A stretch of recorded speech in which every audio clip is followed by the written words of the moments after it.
Bababa kami ng dagat para maligo. Baka nandito sila ate.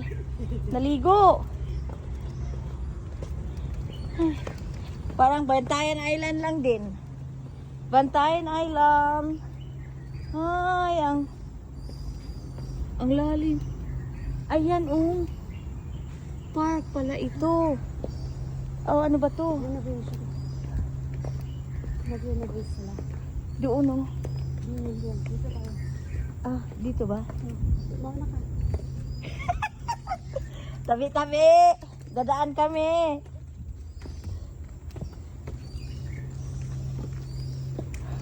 Para itong Bantayan Island na Kuta Park. Ito po yung Kuta Park sa Bantayan. Oh, di ba? Ayan oh. Tapos ayan. Papunta kami ng beach. Kung saan ay, lalim pala dito ate no? Uy, ang lalim pala ng dagat. Dito tayo? Haya. Mabuti may hawakan.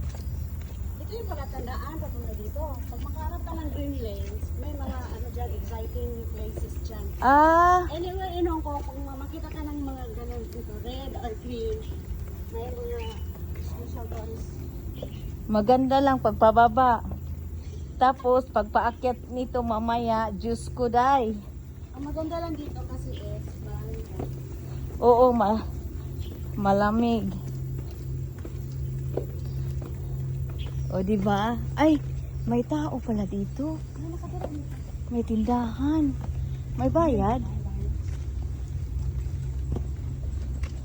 Sana na, dito tayo nakapasok. Ay.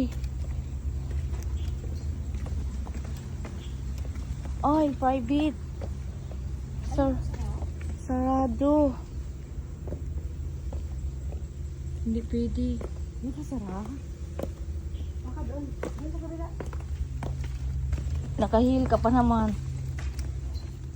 Nakasarado. Hala, bahay ito. Ay, ito pala. Susan. Susan. Mauna ka. Ay, ito pala ang ano nila. Guys. Oh, ito na yung Bantayan Island.